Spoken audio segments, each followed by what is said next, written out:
ಈಗ ಒಂದು audio leak ಆಗಿದೆ. ಇದು ಆಡಿಯೋ ಲಿಂಕು ಒರಿಜಿನಲ್ಲಾ ಫೇಕಾ ಅಂತಕ್ಕಂಥದ್ದನ್ನು ಇನ್ನೂ ಸ್ಪಷ್ಟ ಆಗಿಲ್ಲ. ನಿಜಕ್ಕೂ ಕೂಡ ಜಮೀರ್ ಅಹಮದ್ ಕಾಂಗ್ರೆಸ್ ಪಕ್ಷಕ್ಕೆ ದ್ರೋಹ ಬಗೆದ್ರ, ಸಮರ್ಥ ಶಿವಶಂಕರಪ್ಪ ಅನ್ನುವ ಬಾಲಕನ ವಿರುದ್ಧವಾಗಿ ಕೆಲಸ ಮಾಡಿದ್ರ, ಕಾಂಗ್ರೆಸ್ನಲ್ಲಿ ಸಿದ್ದರಾಮಯ್ಯನ ಪಟ್ಟಾಪಾಳಯದಲ್ಲಿ ಗುರುತಿಸ್ಕೊಂಡಂತಹ ಮೇರು ಹೆಸರುಗಳಲ್ಲಿ ಈ ಜಮೀರ್ ಅಹಮದ್ ಕೂಡ ಹೌದು. ಜಮೀರ್ ಅಹಮದ್ ಆ ರೀತಿ ಕೆಲಸ ಮಾಡಿದ್ರೆ ತಪ್ಪೇನು?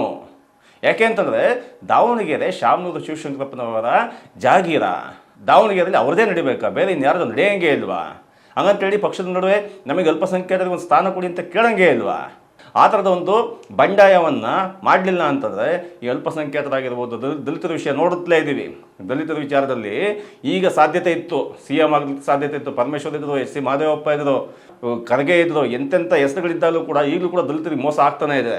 ಅದೇ ರೀತಿ ಮೋಸ ಅಲ್ಪಸಂಖ್ಯಾತರಲ್ಲೂ ಕೂಡ, ಮುಸ್ಲಿಮರಿಗೂ ಕೂಡ ಆಗ್ತಾನೆ ಇದೆ. ಕಾಂಗ್ರೆಸ್ಸು ಈ ರೀತಿಯ ಮೂಗಿಗೆ ತುಪ್ಪ ಸವರ್ತಕ್ಕಂಥ ಕೆಲಸವನ್ನು ಎಷ್ಟು ವರ್ಷ ಅಂತ ಸಹಿಸ್ಕೋಬೇಕು ನಾಯಕರುಗಳು?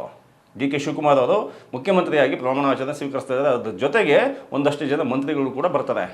ಅದರಲ್ಲೂ ಕೂಡ 5 ಬಾರಿ ಚಾಮರಾಜಪೇಟೆಯಿಂದ ಸ್ಪರ್ಧೆ ಮಾಡಿ ಪಕ್ಷದ ನಿಷ್ಠಾವಂತ ಕಾರ್ಯಕರ್ತ ಆಗಿರತಕ್ಕಂಥ ಜಮೀರ್ ಅಹಮದ್ ಅವ್ರನ್ನ ಅಲ್ಪಸಂಖ್ಯಾತರ ಕೋಟಾದಿಂದ ಸೈಡಿಗೆ ಸರಿಸಬೇಕು ಅಂತ ನಡೀತಾ ಇರತಕ್ಕಂಥ ಹುನ್ನಾರಗಳಲ್ಲಿ ಇದು ಭಾಳ ಪ್ರಮುಖ ಪಾತ್ರ ವಹಿಸುತ್ತೆ.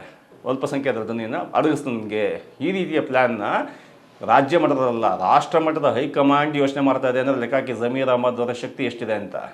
ಚೆನುಗಿರಿ ಇದು ನಿಮ್ಮ ದನಿ.